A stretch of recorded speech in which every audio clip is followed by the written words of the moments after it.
There it is, the perfect shot, a deep blue twilight over a sprawling cityscape, cars melting into rivers of light, building lights just beginning to sparkle. This is the shot I came for. But you'd never guess that just a few minutes before this, I was about to pack up my gear and call it a total loss. Then I started to tweak some settings to get some usable shots, and in this video I'm going to show you exactly what I did so you can skip my mistakes and get better results out of your photos. G'day friends, my buddy Shane and I had staked out this incredible view of Melbourne. The sky was clear, not a breath of wind. It was perfect. A little too perfect. I'm just messing around. It was absolutely ideal conditions for a smooth drone flight. But my first hyperlapses with the Air 3S were a complete train wreck. They were jerky, the highlights were completely fried, and honestly I was about to give it up and call it a day. But I decided to give it a few more tries, and I managed to get 2 hyperlapses that I'm happy with, but I can't decide which one I like better. So when we get to it, I'll let you decide. And if you're using a different DJI drone than what I'm using here, which is the Air 3S, don't worry, because if it has the hyperlapse function, these settings will be pretty much the same. And for those of you that don't know me, my name is Brett. I'm a professional photographer and videographer. I've been doing this for many years, and I teach beginners how to get the best out of their equipment without having to spend a lot of money. And just to clarify, I have shot plenty of time lapses before with DSLRs and mirrorless cameras, but this was my first real go at a moving hyperlapse and the first time I've ever done it with an Air 3S. Now I'm aware that the Air 3S does great hyperlapses, but I never really had a need for using them because I don't really do a lot of hyperlapses, so I haven't experimented until now. And rather than just give you a straight tutorial where you think I knew everything and I'm a super guru, I thought it'd be better to see where I messed up and how I fixed the problem, rather than just give you a boring tutorial. But one of the features I do like about the Air 3S is the waypoint mode, and you can use that in your hyperlapses. And what waypoint mode is, it lets you set a beginning point, an end point, and lotsable points. Lotsable? What's lotsable? So we got to Melbourne City just before sunset to scout the best spots to launch from. And my plan here was to get a hyperlapse just after sunset to keep that blue sky, and later on to get a night hyperlapse as well with a darker sky but more city lights. And my mate Shane went off to take some photos, and I set out to launch the drone. I took a few photos and videos just to see how it looked while I was waiting for the light and to make sure my settings and framing were okay. But once the sun had set and the sky was perfect, it was now time to launch for my first hyperlapse. My framing was good, so I clicked on the icon above the photo video button and scrolled down to the hyperlapse option. And there are a few options here for a circle or course lock, but I chose waypoints as I wanted to pinpoint my drone and camera movements myself.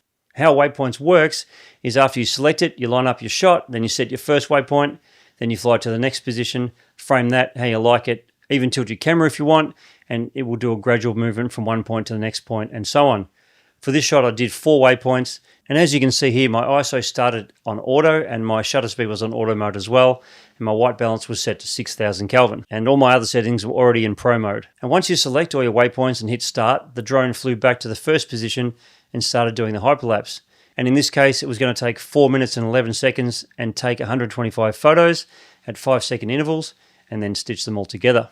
You know when you take a photo or video and you think, I've nailed it, and you see it on the camera screen and you think, this looks great and I can't wait to edit it, and you get all excited? Well, that wasn't this time. That didn't happen here.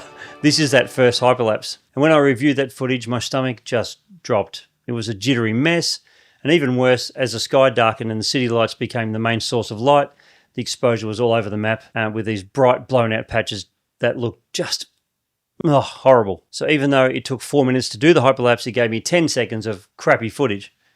If I'd taken the time to ask my AI drone camera coach what settings to use instead of just winging it, I would have saved myself a lot of time. I literally built it for this type of scenario. The link is in the description in case it interests you, and it's free of course. Okay, so now I take a deep breath.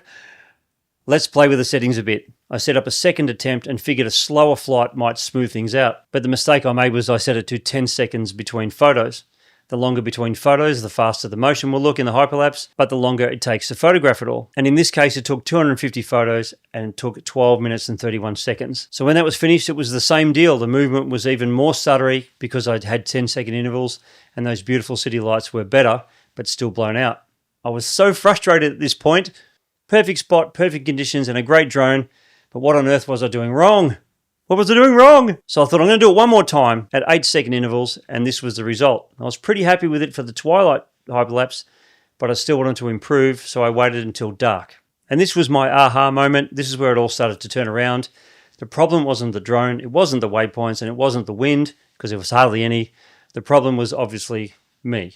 Even though I was in pro mode for my other settings, I was in auto mode for ISO and shutter. And I could have switched it all over to manual, but my goal here was to get the most out of it on auto because it was my first time using it and to save time and see what results I could get. And since I almost always fly in pro mode, I know my exposure is fixed and can't be changed, but when things are in auto mode, you have an exposure slider, which I had completely forgotten about. It's a rookie mistake, really. So you're probably yelling at me right now and saying, Brett, that's really obvious. Why didn't you use that from the start? And to be totally honest, I just forgot the exposure slider was there. So yes, I am an idiot and I do make mistakes and I am human. So what I should have done is shot in full auto or full pro mode instead of mixing the two. So this time I set the slider to capture all the highlights in the scene by dropping it down and locking it. I just can't believe I forgot about this setting. So then I set my waypoints again with my exposure finally locked down. I launched the fourth and final hyperlapse, and the difference, it was literally night and day.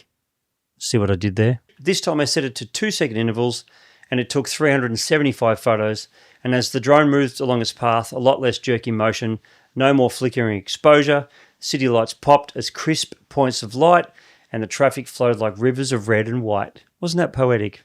The reflections on the water were stunning and the deep blues in the sky were finally as rich and vibrant as I saw them. And this was very close to the shot that I'd pictured in my head all along. So the single most important thing for getting clean, professional looking drone hyperlapses, especially in changing low light conditions like twilight, is if you are using auto mode as a set and lock your exposure, you might have to brighten it up a little bit in your editing software, but you'll actually have all the data in the image already. Now let's see if you can help me decide which one of these two hyperlapses is better.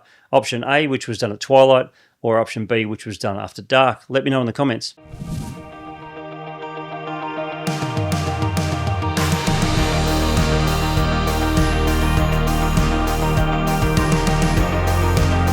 Now I am going to explore this much more in the future. I'm going to do more hyperlapses, but I'm going to do them all in pro mode from now on. And when you do these types of hyperlapses or low light videography at nighttime, you get a lot of grainy and noisy footage. And the best way to remove that is this video right here. Thanks for watching.